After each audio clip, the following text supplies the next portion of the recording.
지금 이 순간만큼은 모든 것을 멈추고 부처님 말씀에 귀 기울여 보세요. 세상에는 수많은 사람이 존재합니다. 수천, 수만 명 중에 단 한 사람과 만나 오랜 시간을 함께 살아가는 관계. 그것이 바로 부부 인연입니다. 우리는 때때로 어쩌다 이 사람과 결혼했을까? 왜 하필 이 사람일까 하고 생각합니다. 하지만 불교에서는 말합니다. 인연 없는 만남은 없다고. 그리고 특히 부부 인연은 전생에서부터 이어진 깊은 결과라고. 자바암경에는 이런 말씀이 나옵니다. 이 생의 부부는 전생의 애착이 씨앗이 되어 맺어진 인연이라. 서로가 서로를 짓고 서로가 서로를 부른다. 이 말은 단순한 미신이 아닙니다. 부처님께서는 업과 인연의 흐름 속에서 사람이 어떻게 사람을 만나게 되는지를 설명하셨습니다. 전생에 내가 누군가에게 지은 은혜, 혹은 내가 누군가에게 지은 원망, 혹은 함께 겪은 고통, 그 모든 것들이 업의 인연으로 다시 이어지고 그 업은 부부라는 가장 밀접한 관계로 나타나기도 합니다. 어느 날 제자가 부처님께 여쭈었습니다. 세존이시여, 저와 제 아내는 늘 다툽니다. 그러면서도 헤어지지 못하고 서로를 놓지 못합니다. 이것이 과연 어떤 인연입니까? 부처님께서는 조용히 말씀하셨습니다. 그대는 전생에도 그 사람과 인연이 있었느니라. 그 인연은 완성되지 못하였고 그 미련과 애착이 이 생의 결혼이라는 이름으로 다시 나타난 것이다. 사람은 자신도 모르게 전생의 습을 따라 살아갑니다. 지나치게 얽히는 관계, 이해할 수 없는 끌림, 혹은 이유 없이 반복되는 다툼과 정, 그 모든 감정의 바닥에는 전생에서 맺고 풀지 못한 마음의 매듭이 존재합니다. 그리고 그 매듭은 부부라는 가장 가까운 관계 속에서 가장 선명하게 드러납니다. 부처님은 부부관계를 거울에 비유하셨습니다. 부부는 업의 거울이니 서로를 통해 자신을 보게 되는 법이다. 화가 나면 화의 원인을 찾고 슬픔이 일면 그 슬픔의 씨앗을 찾으라. 내가 이 사람을 통해 겪는 감정은 사실 내 마음속의 흔들림을 비추는 거울입니다. 그래서 부부관계는 때로 나를 가장 괴롭히고 때로 나를 가장 성장시키는 관계가 됩니다. 그러니 부부의 인연은 단순히 결혼이라는 제도적 관계로 보아서는 안 됩니다. 그것은 전생에서 나누었던 어떤 감정과 행위의 연속이며 이 생에서 그 인연을 맺고 갚고 다시 지어가는 수행의 장입니다. 어쩌면 지금 당신 곁에 있는 사람은 당신이 예전에 같이 웃고 같이 울었던 사람일지도 모릅니다. 지금 함께 사는 삶은 그때 다 하지 못했던 말을 지금 전하고 있는 중인지도 모릅니다. 그리고 그 모든 것이 부처님 말씀대로 인연의 실타래 안에서 다시 이어진 결과입니다. 그대가 지금 누군가와 함께 살아가고 있다면 그 관계를 선택이 아니라 깨달음을 위한 배움으로 바라보시길 바랍니다. 그때부터 부부는 괴로움의 대상이 아닌 수행의 거울이 되어줄 것입니다. 세상 사람들과의 만남 중 특별히 더 익숙하고 더 편하고 혹은 설명할 수 없는 감정이 드는 관계가 있습니다. 그 중에서도 부부 관계는 가장 오래, 가장 가까이 머무는 인연입니다. 불교에서는 인연이 없으면 스쳐 지나가고 인연이 깊으면 다시 만난다고 말합니다. 이 말의 뿌리는 업의 원리와 연의 흐름에 있습니다. 부처님께서는 장하암경에서 이렇게 설하셨습니다. 사람이 사람을 다시 만나는 것은 그 사이에 짓고 남은 행위와 감정이 있기 때문이니 미련은 사랑으로, 원망은 집착으로, 은혜는 보호로 다시 나타난다. 우리는 전생에 누군가와 같이 웃고 같이 울며 함께 삶의 고락을 나눴던 기억을 잊은 채 태어납니다. 하지만 그 감정의 흔적은 마음의 심연 어딘가에 남아 다시 태어날 때 끌림과 인연이라는 모습으로 나타납니다. 불교에서는 이를 숙세지인 또는 전생의 인연이니라 합니다. 그대가 지금 곁에 두고 있는 사람, 함께 밥을 먹고 잠을 자고 기쁨과 고통을 나누는 그 사람은 전생에서 당신과 업을 함께 지은 존재일 수 있습니다. 한 비구니가 부처님께 물었습니다. 세존이시여, 저희는 왜 어떤 사람에게는 처음 봤을 때부터 깊은 친밀감이나 반감을 느끼는 것입니까? 부처님께서는 이렇게 답하셨습니다. 그대는 그 사람과 이미 수차례 생을 함께 했기 때문이다. 그 인연이 깊을수록 이번 생에서 다시 만나게 되고 그 업의 성격에 따라 기쁨이나 고통으로 드러나는 것이다. 그 말처럼 전생에 함께 나눈 웃음은 이번 생의 따뜻한 정으로 다시 피어나고 전생에 서로에게 준 고통은 이번 생의 다툼과 오해로 다시 나타납니다.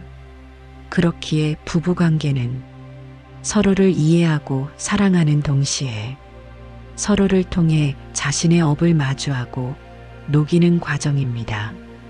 보살본 생경에는 이런 구절이 전해집니다. 내가 그대를 만나 함께 사는 것은 이전에도 그대와 맺었던 언약이 있기 때문이요. 지금 내가 그대를 이해하려 애쓰는 것은 과거의 갈등을 놓아주기 위함이다.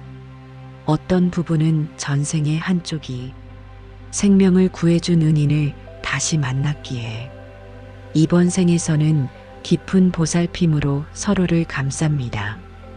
또 어떤 부부는 전생의 갈등과 집착이 얽혀 이번 생에서는 끊임없는 다툼 속에서도 헤어지지 못합니다.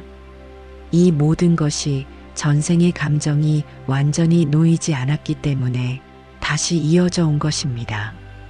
그래서 우리는 부부관계를 단순히 사랑하거나 미워하거나 맞거나 안 맞는 문제로만 보아서는 안 됩니다. 그것은 전생부터 이어져 온 마음의 인연이며 이번 생에서 맺고 풀고 정리해 가야 할 영혼의 숙제입니다. 그대가 지금 힘든 부부관계 안에 있다면 이렇게 스스로에게 물어보세요. 혹시 내가 저 사람에게 전생에 풀지 못한 감정을 안겨주진 않았을까? 혹시 지금 내가 느끼는 이 감정은 이 생만의 것이 아닐지도 모르지 않을까? 그 질문이 시작되는 곳에서 진짜 이해와 자비가 피어납니다. 그것이 수행의 첫걸음이 됩니다. 많은 사람들이 인연이라는 말을 들으면 운명처럼 정해진 누군가와 자연스레 이어지는 관계를 떠올립니다. 하지만 불교에서 말하는 인연은 그저 정해진 만남이 아닙니다. 인연은 지어지고 만들어지고 이어지고 풀리는 것입니다. 부처님께서는 증이라 함경에서 이렇게 말씀하셨습니다. 인연이란 저절로 맺어지는 것이 아니라 그대의 말과 행동, 마음 씀씀이로 매일 지어가는 것이니라. 그대가 무엇을 짓는가에 따라 인연도 달라질 것이니, 즉 인연은 어제 내가 한 말, 오늘 내가 지은 마음, 내일 내가 짓는 행동에 따라 끝없이 변하고 자라고 때로는 끊어지기도 합니다. 부부도 마찬가지입니다. 결혼이라는 한순간으로 인연이 끝맺어진 것이 아닙니다. 진정한 부부 인연은 그 후의 날들 속에서 계속해서 지어가는 것입니다. 어느 날 제자가 부처님께 여쭈었습니다. 세존이시여, 부부가 함께 살아가는 것이 수행이 될 수 있습니까? 부처님께서는 고요히 말씀하셨습니다. 부부는 수행에 가장 가까운 거울이니라. 함께 사는 날마다 업이 드러나고 함께 견디는 시간마다 자비가 자라나느니라.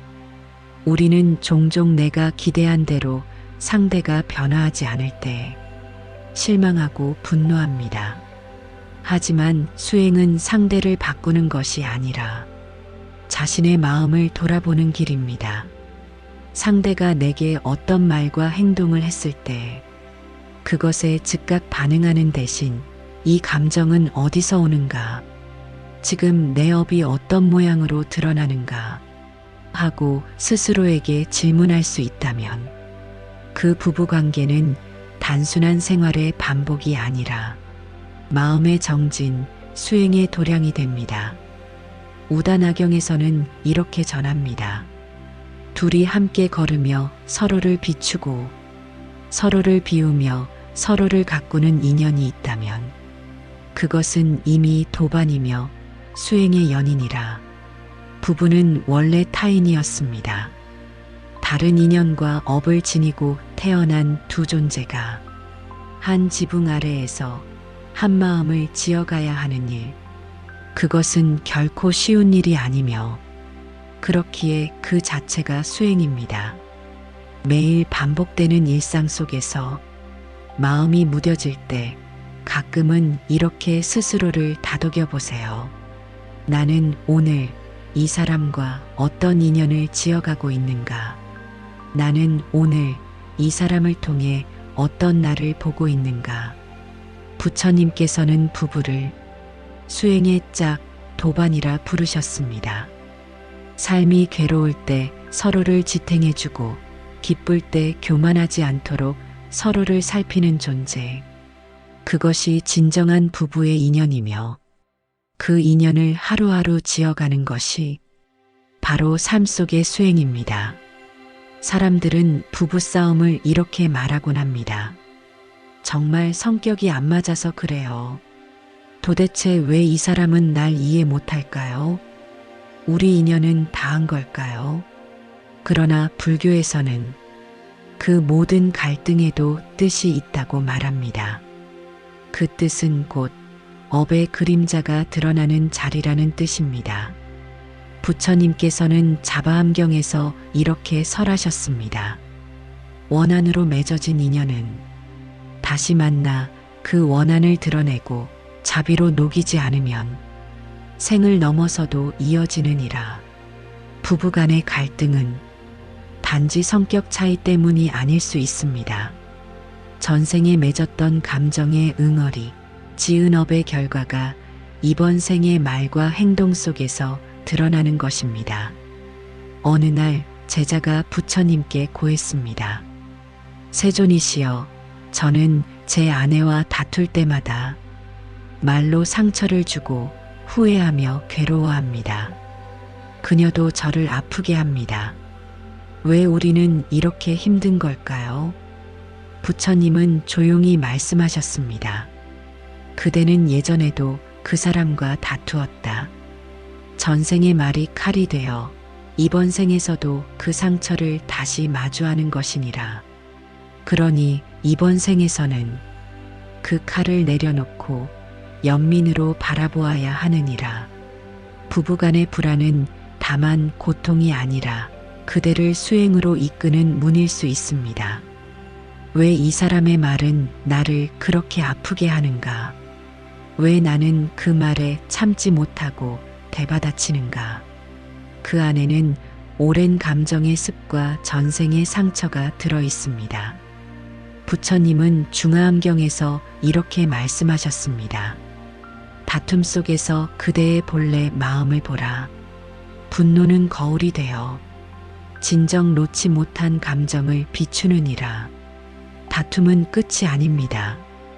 오히려 그 마음을 바라볼 기회입니다. 무엇이 나를 반응하게 만들고 무엇이 상대를 그렇게 만들었는지 조용히 들여다볼 수 있다면 그 갈등은 수행의 씨앗이 됩니다. 불교에서는 이를 원수지간도 법연이 된다고 표현합니다. 미움조차 자비의 수행 안에서는 평등한 인연이 될 수 있다는 뜻입니다. 법구경에는 다음과 같은 말씀이 전해집니다. 분노를 자비로 바꾸는 자는 전생의 업을 녹이고 불화를 수행으로 전환시키는 이니라. 지금 부부 사이에 다툼이 많다면 그것은 여러분이 아직 풀지 못한 인연의 매듭일 수 있습니다. 그리고 바로 그 매듭을 푸는 순간 이번 생의 고통은 해탈의 길로 바뀝니다. 지금의 갈등은 전생의 그림자이자 미래의 평화를 위한 씨앗입니다. 그 씨앗을 원망으로 뽑아내기보다 이해와 자비로 길러내 보세요. 그 길이 비록 느리고 고통스러울지라도 그 속에서 부처님께서 말씀하신 마음의 자유는 조용히 피어오를 것입니다. 당신이 지금 함께 살아가고 있는 사람, 그 사람과의 만남은 그저 우연히 스쳐 지나가는 인연이 아닙니다. 우리는 지은 대로 만나고, 지은 대로 다시 얽히고, 지은 대로 서로를 시험하게 됩니다. 부처님께서는 장하암경에서 이렇게 말씀하셨습니다. 사람은 스스로 지은 업을 따라 스스로의 인연을 불러오고 그 인연 안에서 업장을 소멸하느니라. 지금 그대 곁에 있는 이 사람은 그대가 전생에서 사랑했거나 미워했거나 혹은 지키지 못한 인연이었을 수 있습니다. 부부로 다시 태어난 것은 단지 전생의 감정에 얽매이기 위함이 아니라 그 감정을 직면하고 이해하고 업장을 녹이기 위한 두 번째 기회이기 때문입니다. 어느 날 한 제가 신자가 부처님께 말했습니다. 세존이시여, 저희 부부는 너무 달라 함께 사는 것이 괴롭습니다. 그래도 이 인연을 놓아야 할까요? 부처님은 고요히 대답하셨습니다. 두 사람이 만나 인연을 이룬 것은 그대의 삶에 반드시 이유가 있기 때문이라. 괴로움 속에서도 배우지 않으면 그 업은 다시 돌아오느니라. 그러니 이번 생에서 그 업장을 서로 마주하며 지혜로 녹이도록 하라. 부부는 서로의 업장을 마주하게 합니다. 때로는 거울처럼 서로의 어두운 그림자를 드러내고 때로는 등불처럼 서로의 길을 밝혀주기도 합니다. 불교에서는 업은 함께 짓고 함께 풀 수 있다고 합니다. 혼자 수행하는 길도 있지만 가장 가까운 인연과 함께하는 수행은 더 깊고 더 넓습니다. 보살본행경에서는 이렇게 설해집니다. 두 사람이 함께 업을 나누고 고통을 분담하며 용서를 배운다면 그 인연은 이미 수행의 동반자이니라. 그렇기에 때로는 참아야 하고 때로는 상대를 이해해야 하며 때로는 내가 먼저 낮아져야 합니다.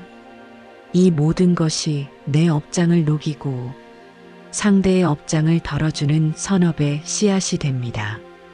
지금 그대가 참고 있는 고통, 이해하려 애쓰는 하루, 상대를 위해 삼킨 한숨 하나조차 허공으로 사라지지 않습니다. 그것은 업장 소멸의 힘으로 돌아오고 다음 생에도 그대의 삶을 가볍게 할 것입니다. 지금의 부부 인연이 힘겹고 답답하게 느껴질지라도 그 만남이 결코 헛된 것이 아님을 기억하세요. 그 사람과의 날들이 업을 짓고 업을 지우는 삶의 수행처가 되고 있습니다. 그리고 그 길의 끝에는 분명히 고요하고 따뜻한 연기가 남을 것입니다. 그 연기처럼 남은 업장을 부드럽게 날려보내며 이 인연 또한 지혜롭게 맺고 지혜롭게 풀어가시기를 바랍니다. 하루하루 살아가다 보면 부부 사이에서 상처받는 순간이 있습니다. 때로는 말 한마디에 마음이 무너지고 때로는 아무 이유 없이 서운해지기도 합니다. 하지만 그 순간 우리는 잘 보이지 않는 진실을 마주하게 됩니다. 상대가 내 마음을 흔드는 것이 아니라 내 안에 흔들릴 준비가 되어 있었던 것입니다. 부처님께서는 법구경에서 이렇게 말씀하셨습니다. 그대는 바깥을 탓하지 말고 마음속 거울을 들여다보라. 남의 허물이 거슬릴 때는 그 허물이 내 안에도 있음을 알아차리라. 부부는 세상에서 가장 가까운 인연입니다. 그만큼 가장 깊은 감정을 건드리는 관계이기도 합니다. 상대의 말 한마디에 분노가 치밀어 오를 때 왜 저 사람은 나를 이해하지 못할까 하고 생각하기 전에 한 걸음 물러나 이렇게 물어볼 수 있어야 합니다. 왜 나는 그 말에 이렇게 화가 났을까? 내 안에 어떤 상처가 아직도 치유되지 않은 걸까? 이처럼 부부의 갈등은 상대를 바꾸는 일이 아니라 나 자신을 비추는 거울이 되어줍니다. 증이라 함경에는 이런 말씀이 나옵니다. 가장 가까운 인연은 가장 큰 수업을 가져오나니 그 안에서 자신의 허물을 보고 자비를 키우는 자가 수행자이니라. 어느 날 부처님께 한 비구가 물었습니다. 세존이시여, 저는 아내와 자주 다투며 그녀를 탓하고 미워합니다. 이런 마음은 어찌해야 하겠습니까? 부처님께서는 말씀하셨습니다. 그대는 아직 자신의 마음을 보지 못했기 때문이네. 상대의 모습에 비춰진 그대의 감정을 보게 될 때 진정한 수행이 시작되느니라. 부부는 서로에게 꾸밈 없는 감정을 드러내는 존재입니다. 그만큼 있는 그대로의 나를 볼 수 있는 소중한 기회이기도 합니다. 상대가 나를 비판할 때 그 말 속에서 나의 성급함을 보고 상대가 무심할 때 그 속에서 나의 기대와 욕망을 바라봅니다. 이 과정을 통해 우리는 내가 누구인지, 무엇에 약한지, 어떤 욕심을 내려놓아야 하는지 점점 더 깊이 알게 됩니다. 불교에서는 외적 인연은 내적 수행의 장이라 가르칩니다. 부부가 함께 살며 좋을 때만 함께 한다면 그것은 즐거움일 뿐입니다. 하지만 서운함과 분노, 실망까지도 함께 겪으며 그 감정 안에서 자신을 바라보고 상대를 이해하고 자비심을 키워간다면 그 인연은 이미 수행의 도량이 됩니다. 우파니샤드에는 이런 말도 전해집니다. 상대를 이해하려 할 때 가장 먼저 이해해야 할 것은 나 자신이다. 나를 알아차릴 때 그제야 비로소 사랑이 시작된다. 지금 그대가 느끼는 답답함도 그 모든 갈등도 사실은 그대 마음이 말하고 있는 것입니다. 그 소리를 외면하지 말고 조용히 들여다보세요. 부부는 거울입니다.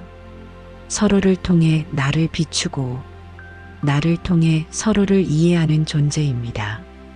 이 수행이 깊어질수록 그 거울은 점점 더 맑아지고 마침내는 자신도 상대도 따뜻하게 안아줄 수 있는 자비의 마음으로 변할 것입니다. 두 사람이 만나 같은 방에서 잠을 자고 같은 밥을 먹고 한 집살이를 하며 세월을 함께 보낸다는 것. 그것은 단순히 함께 산다는 말로는 설명할 수 없는 깊은 어변의 흐름입니다. 부처님께서는 부부 인연을 이렇게 비유하셨습니다. 삶이라는 강을 함께 건너는 두 사람이 있다면 그들은 서로에게 나룻배가 되어 주어야 한다. 업의 흐름 속에서도 서로를 버티고 실어 나르며 함께 도를 향해 나아가는 것이다. 한 사람의 삶도 녹록지 않은데 두 사람이 함께 한다는 것은 두 겹의 업과 두 겹의 성품이 하나의 방향으로 나아가야 하는 여정입니다. 그래서 부부는 때로는 흔들리고 때로는 물살에 밀리며 서로를 의심하기도 합니다. 그러나 그 과정을 견디는 것, 그리고 그 속에서 서로를 더 깊이 이해해가는 것, 그것이 곧 업의 강을 함께 건너는 수행입니다. 어느 날 한 제가 신자가 부처님께 물었습니다. 세존이시여, 부부가 함께 사는 것이 진정한 수행이 될 수 있습니까? 서로 너무 다르고 자꾸 부딪힙니다. 부처님께서는 조용히 말씀하셨습니다. 너무 다르기 때문에 너희는 서로를 비추는 거울이 되는 것이니라. 서로의 부족함을 통해 스스로의 마음을 정리하고 서로의 무거움을 나눔으로써 가벼운 삶의 길로 나아가게 되는 것이다. 삶은 언제나 강과 같습니다. 고요할 때도 있고 급류처럼 휘몰아칠 때도 있습니다. 그때 가장 먼저 필요한 것은 배를 버티는 중심입니다. 부부에게 그 중심은 서로를 이해하려는 마음, 놓지 않겠다는 서원, 그리고 끝내 함께 건너겠다는 마음의 약속입니다. 보살본행경에는 이런 말씀이 전해집니다. 수많은 생을 두고 맺어진 인연, 그대가 오늘 함께 걷는 이가 있다면 그대는 이미 수많은 전생에서 함께 강을 건너던 나룻배였느니라. 지금 함께하고 있는 사람이 언제나 말이 잘 통하고 같은 방향을 보며 한마음으로 웃어주지는 않을 것입니다. 하지만 그 사람과 함께 울고 참으며 견디며 걸어가는 매일이야말로 부처님이 가르쳐 주신 가장 실천적인 수행의 장입니다. 그 사람이 무거워 보일 때 그 무게는 나의 업이기도 합니다. 그 사람이 나를 놓으려 할 때 나는 그 연을 붙드는 연민으로 스스로를 구제할 수 있습니다. 지금 그대가 마주한 부부의 날들이 고요하든 거칠든 답답하든 그 모든 시간이 업의 강을 함께 건너가는 과정임을 잊지 마십시오. 그리고 그 강을 건너는 마지막 순간에 그대는 깨달을 것입니다. 나는 혼자가 아니었다. 우리는 서로에게 나룻배가 되어 주었구나. 때로는 마음이 너무 다치고 이해하고 싶지 않을 정도로 지칠 때가 있습니다. 부부 사이에서도 이제는 정말 끝이다 싶을 만큼 돌이킬 수 없는 벽이 느껴지기도 하지요. 그런데도 이상하게 쉽게 떠나지 못하고 쉽게 등을 돌리지 못하는 인연이 있습니다. 불교에서는 이러한 인연을 깊은 업인이 남아있는 인연이라 부릅니다. 부처님께서는 자바함경에서 이렇게 말씀하셨습니다. 사람이 다시 만나는 것은 남겨진 감정이 있기 때문이니 그것이 사랑이든 원망이든 은혜이든 다 풀릴 때까지 다시 얽힌다. 사랑해서가 아니라 헤어질 수 없는 이유가 다정함이 아니라 상처로 남아있는 경우도 있습니다. 그러나 그 고통 속에도 이번 생의 만남이 필연적인 이유가 있습니다. 그 사람은 당신이 전생에 놓치고 지나온 인연, 채 끝맺지 못했던 감정, 풀지 못했던 업의 흔적일 수 있습니다. 부처님께서는 이렇게도 말씀하셨습니다. 어떤 이는 원수로 다시 만나고 어떤 이는 부모로, 어떤 이는 자식으로, 어떤 이는 부부로 다시 얽힌다. 그 연이 깊으면 그 생에서 반드시 마주한다. 헤어질 수 없는 인연은 감정의 문제만이 아닙니다. 그것은 마음 깊숙이 각인된 업의 흔적, 그리고 이번 생에서 마침내 녹이고 떠나보내야 할 과제입니다. 어느 날 한 제자가 부처님께 여쭈었습니다. 세존이시여, 저는 제 아내와 맞지 않아 자주 다투고 이미 마음은 떠나 있지만 이상하게 헤어지지 못합니다. 왜 그렇습니까? 부처님께서는 조용히 대답하셨습니다. 그대는 예전 생에서 그 사람을 버리고 떠난 인연이 있느니라. 그 미련이 서로의 가슴에 남아 이번 생에서 다시 만나 끝내 풀고 가야 할 것이 있기에 그러한 것이다.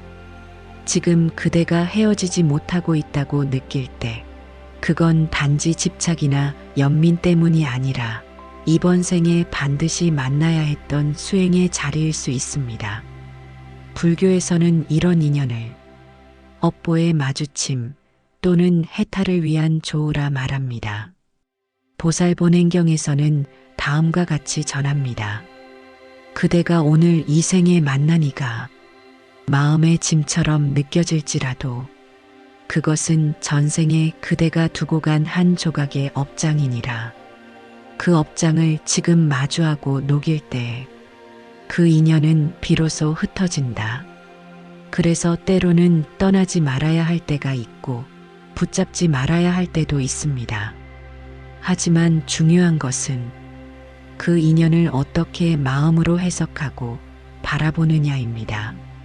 지금의 인연이 괴롭고 서로가 상처투성이일지라도 그 속에서 자신의 업을 바라보고 상대에게 연민의 시선을 보낼 수 있다면 그 인연은 해탈로 향하는 수행의 통로가 됩니다.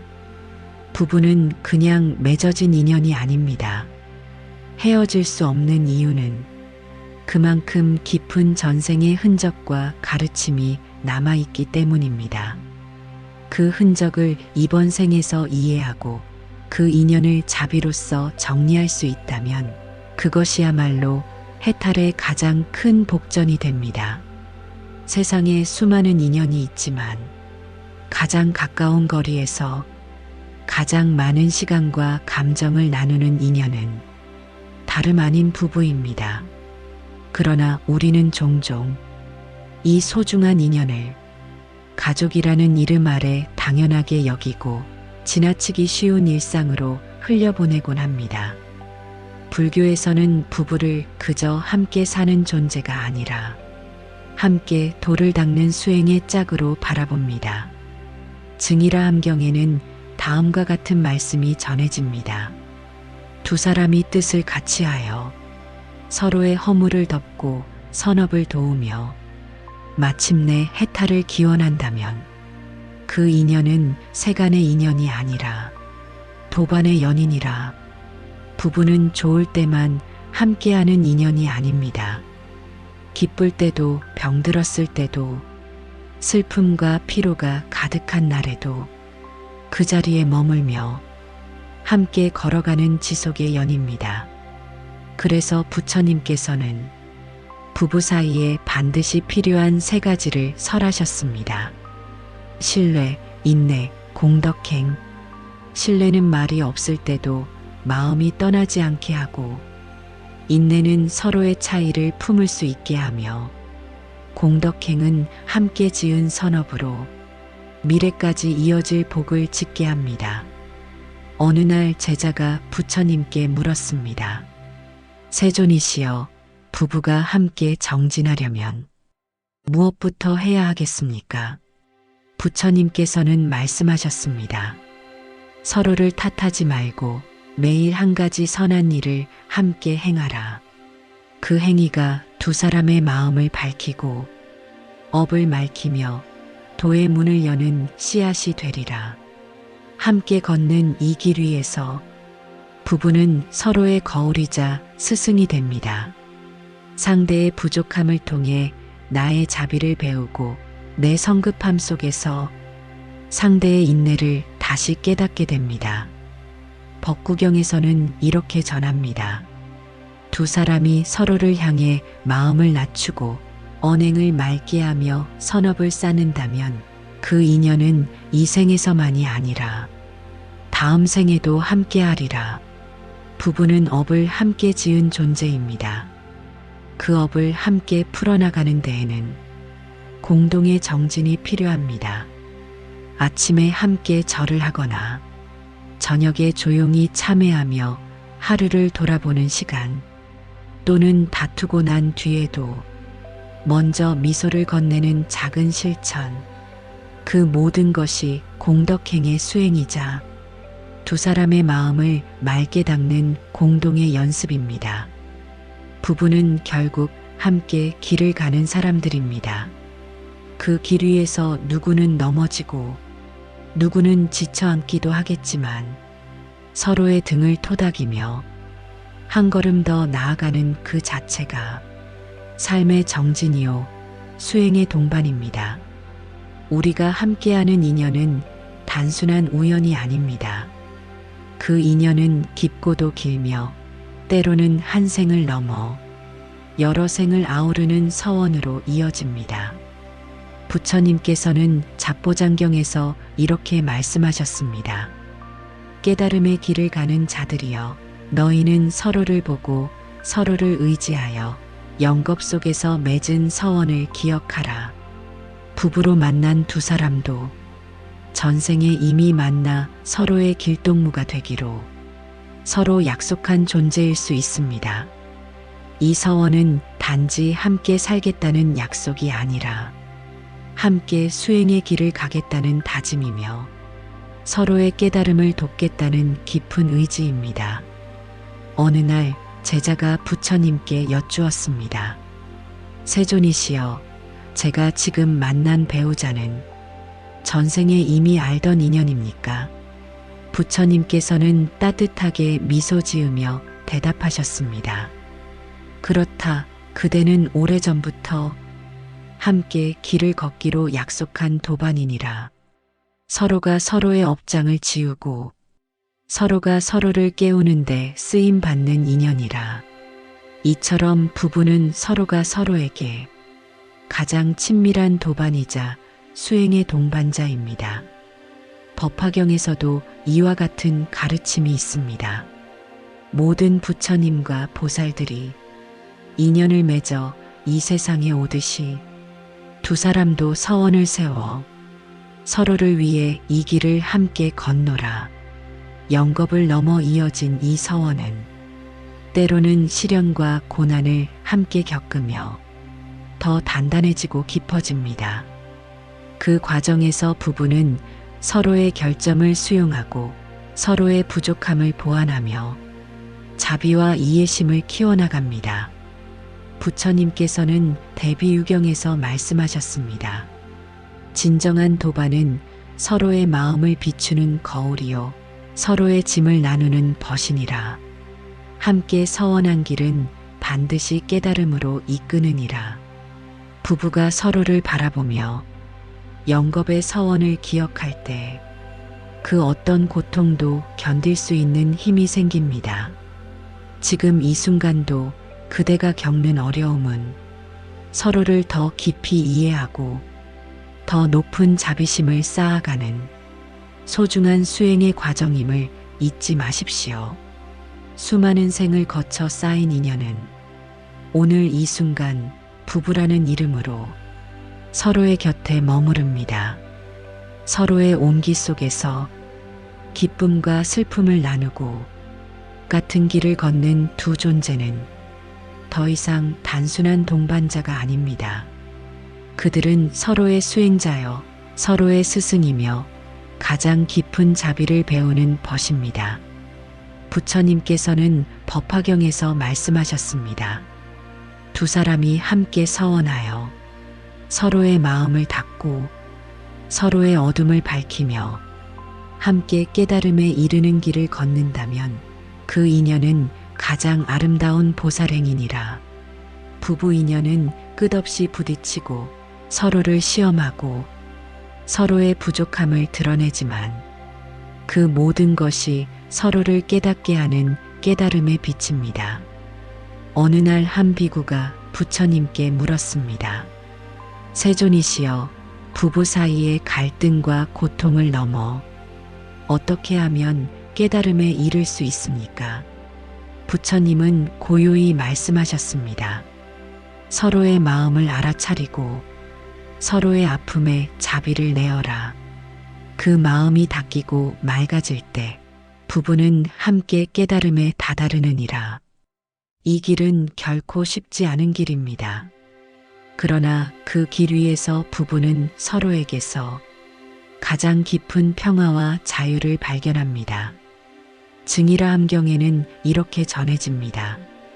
가장 가까운 인연에서 가장 큰 수행이 시작된다. 그 수행의 결실은 서로를 넘어 자신을 깨닫는 데 있느니라. 그대가 지금 겪는 모든 아픔과 갈등은 깨달음으로 향하는 초석입니다. 부부는 서로의 그늘을 보듬으며 서로의 빛을 존중하며 함께 수행의 길을 걷는 가장 귀한 인연입니다. 마침내 그 길의 끝에서 두 사람은 혼자가 아닌 서로가 비추는 빛으로서 깊고 고요한 깨달음을 맞이합니다. 인연의 길은 길고도 깊습니다. 두 사람이 만나 함께 걸어가는 이 길은 서로의 마음을 닦으며 서로의 어둠을 비추는 수행의 길입니다.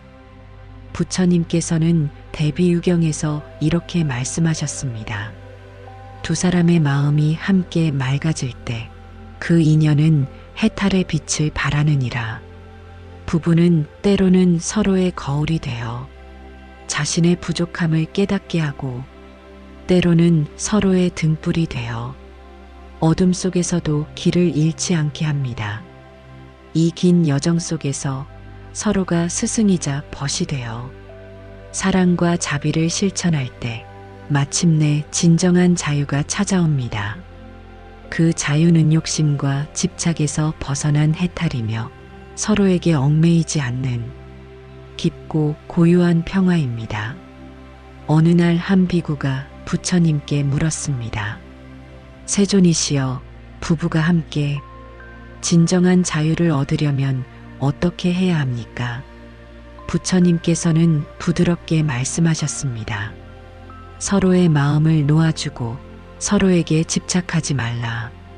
그 집착을 놓을 때 비로소 함께 걷는 길이 자유로워지느니라. 부부 인연은 끝없는 수행과 자비의 연습이며 그 끝에 마주하는 것은 서로가 비추는 빛으로서의 깨달음입니다.